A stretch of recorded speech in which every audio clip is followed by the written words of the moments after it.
Hello, I'm Daniel, and welcome to the Emunah Project.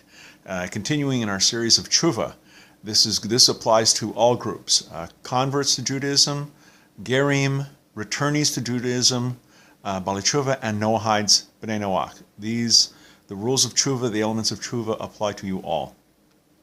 One of the elements of Tshuvah is to stop what you're doing that's wrong or improper. The first element is to realize that you're doing something wrong. We spoke about that in previous videos. And now, that can be difficult, but it's relatively easy compared to stopping the behavior. If you're doing something that's improper, for example, for Jews, there's certain animals you're not supposed to eat. For example, in Leviticus 11, if it comes from the water, it has to be a fish. It has to have fins and scales. So, shellfish, lobster, crab, shrimp, oysters, frogs. And if it comes from the water and it's not a fish, it's immediately off the menu. If it's a fish, but it doesn't have fins and scales, for example, catfish, shark, off the menu. To certain people, certain foods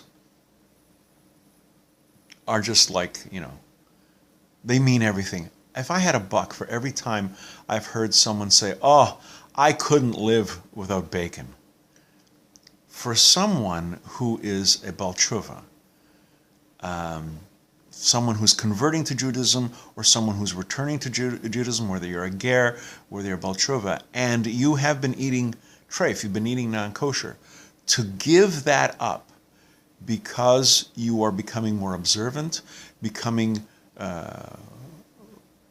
Judaism is being more meaningful in your life, and you're doing it because of the Creator and because of the commandments, you are winning points upstairs that somebody who's been keeping kosher their whole life will never achieve. A lot of people who've been keeping kosher their entire lives, they wouldn't dream of eating lobster. To them, it's just some sort of marine cockroach. It would never cross their minds. But if you love lobster and if you're giving it up because of God, that is major, major points. You are standing in a place that a seemingly pious person can't stand because you're doing it for the sake of God, l'shem shamayim, to glorify the name of heaven. Stop what you're doing. Sometimes it's difficult. If you're having an illicit relationship, if you're chas v'sholom, God forbid, having an affair, that person could be wonderfully attractive. I'm sure it's a very nice person. But if you are not supposed to be in a relationship with that person, let's say you're married, God forbid, you're having a relationship with someone else, you have to stop. No matter how tempting it is, no matter how wonderful of a time you're having with that person, that relationship is forbidden to you.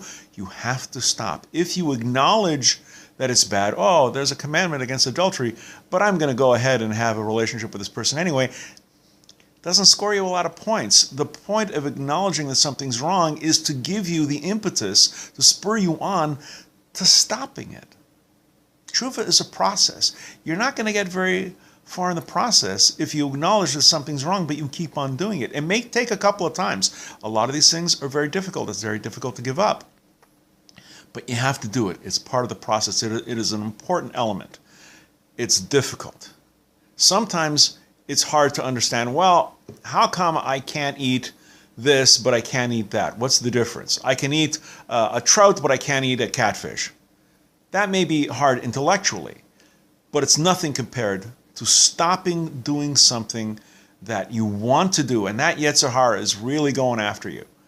And it's really encouraged you to, and it will try and belittle what you're trying to do. It'll try and talk you into somehow that this is a good thing, not a bad thing.